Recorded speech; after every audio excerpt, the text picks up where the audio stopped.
حضرت یحییٰ علیہ السلام کا واقعہ۔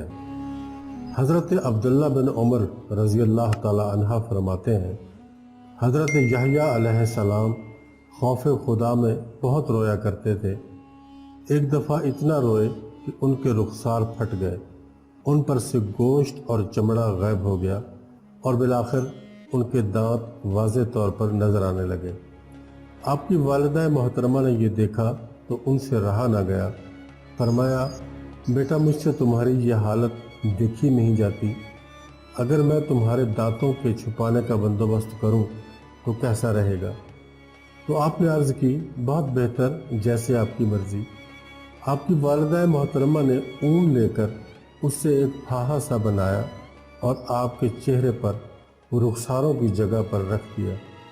لیکن حضرت یحییٰ علیہ السلام جب پھر رونا شروع ہوئے تو وہ پھاہا تر ہو جاتا۔ آپ کی والدہ محترمہ اس گیلے پھاہے کو اتار کر اس کی جگہ نیا پھاہا رکھ دیتی۔ حضرت یحییٰ علیہ السلام پھر روتے اور پھاہا پھر آپ کے آنسوؤں سے تر بتر ہو جاتا۔ آپ کی والدہ محترمہ اسے پھر بدل دیتی اور کئی بار ایسا ہوا۔ حضرت زکریا علیہ السلام جب اپنے ماننے والوں کو واعظ و نصیحت فرماتے تو لوگوں سے پوچھ لیتے کہ تم میں حضرت یحییٰ علیہ السلام تو موجود نہیں، اگر آپ بیٹھے ہوتے تو حضرت زکریا علیہ السلام آپ کی بہت زیادہ رقت قلبی کا لحاظ کرتے ہوئے قیامت اور جہنم کا ذکر نہ کرتے۔ ایک دن ایسا ہوا کہ حضرت یحییٰ علیہ السلام مجمع میں ایک طرف سر ڈھانپ کر چھپ کے بیٹھ گئے تاکہ حضرت زکریا علیہ السلام انہیں دیکھ نہ سکیں۔ حضرت زکریا علیہ السلام آئے اور حسب روایت معمول کا وعظ شروع کرنے سے پہلے لوگوں سے پوچھا کہ تم میں حضرت یحییٰ علیہ السلام تو نہیں بیٹھے؟ چونکہ لوگوں کو آپ کی موجودگی کا علم نہ تھا، اس لیے سب نے کہا کہ نہیں۔ لہٰذا آپ نے بڑے رقت آمیز لہجے میں اپنے وعظ کا آغاز کیا اور فرمایا، بھائیو میری باتیں غور سے سنو، اپنے رب سے ڈرتے رہا کرو۔ ابھی ابھی میرے پاس جبرائیل امین یہ پیغام لے کر آئے ہیں کہ اللہ تعالیٰ نے جہنم میں ایک درجہ تیار کر رکھا ہے جس کا نام وادی سکوان ہے۔ اس وادی میں اللہ تعالیٰ نے ایک پہاڑ بنایا ہے جس کو غضبان کہا جاتا ہے۔ جہنم کی اس وادی سے صرف وہی بچ سکے گا جو دنیا میں اللہ کے خوف سے بہت رویا کرتا تھا۔ حضرت یحییٰ علیہ السلام نے جب آپ کا یہ آواز سنا تو ایک دردناک چیخ ماری اور بے ہوش ہو کر گر پڑے۔ کافی دیر بے ہوش رہنے کے بعد جب آپ کو افاقہ ہوا تو آپ نے پھر رونا شروع کر دیا، اپنے کپڑے پھاڑ دیے، سر میں خاک ڈالتے ہوئے جنگل کی طرف دوڑ لگا دی۔ آپ کی یہ حالت دیکھ کر سب لوگ بھی روتے ہوئے آپ کے پیچھے پیچھے جنگل کی طرف چل دیے، مگر جنگل میں تلاش بسیار کے باوجود آپ کو نہ پا سکے۔ حضرت زکریا علیہ السلام اس حالت سے بہت زیادہ پریشان ہو گئے اور ان کی گمشدگی کے غم کی وجہ سے بے ہوش ہو گئے۔ لوگ آپ کو چارپائی پر ڈال کر آپ کے گھر واپس لائے۔ جب آپ کی زوجہ محترمہ نے یہ صورتحال دیکھی تو لوگوں سے حضرت یحییٰ علیہ السلام کے بارے میں پوچھا۔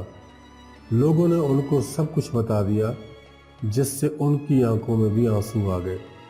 اور حضرت یحییٰ کی والدہ نے جب یہ بات سنی تو صبر نہ کر سکیں، اپنی لاٹھی اٹھائی اور حضرت یحییٰ کی تلاش میں نکل پڑی۔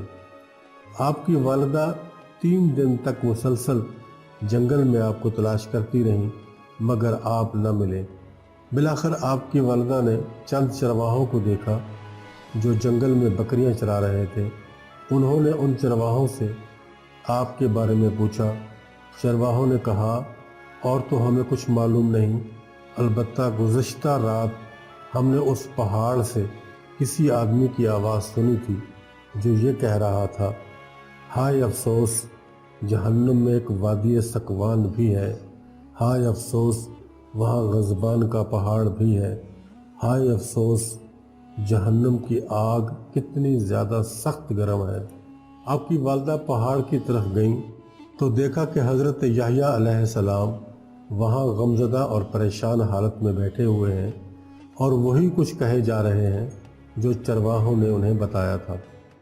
انہوں نے آپ کو اٹھایا، سینے سے لگایا اور پھر ساتھ لے کر واپس گھر کی طرف لوٹ آئیں۔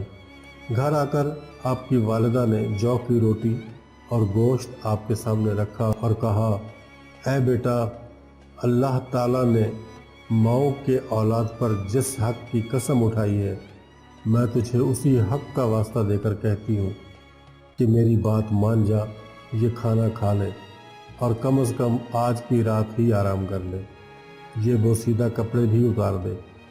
حضرت یحییٰ علیہ السلام ماں کی مامتا کے سامنے مجبور ہو گئے اور رو پڑے، لیکن پھر کھانا تناول کرنا شروع کر دیا اور کھانے کے بعد سو گئے۔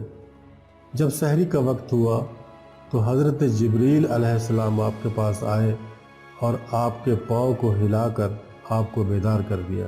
کہنے لگے، جناب یحییٰ، اللہ تعالیٰ آپ کو سلام کہتا ہے اور فرماتا ہے کہ شاید آپ کو میرے گھر سے بڑھ کر کوئی اور اچھا گھر مل گیا ہے جس کی وجہ سے آپ آرام سے سو رہے ہیں۔ مجھے میری عزت و جلال کی قسم، اگر آپ میری جنت کو صرف ایک بار دیکھ لیتے تو ساری عمر اس کے شوق میں ہی روتے رہتے، اور اگر آپ میری تیار کی ہوئی آگ کو دیکھ لیتے تو اس کے خوف سے آپ کی ہڈیاں پگھل جاتی۔ یہ سن کر حضرت یحییٰ علیہ السلام اپنے بستر سے اٹھے اور شدت غم سے روتے ہوئے باہر نکل گئے۔ اس کے بعد ان کی والدہ نے ان کی میت ہی دیکھی۔ حضرت یحییٰ علیہ السلام کو کسی بدبخت ظالم نے قتل کر دیا تھا۔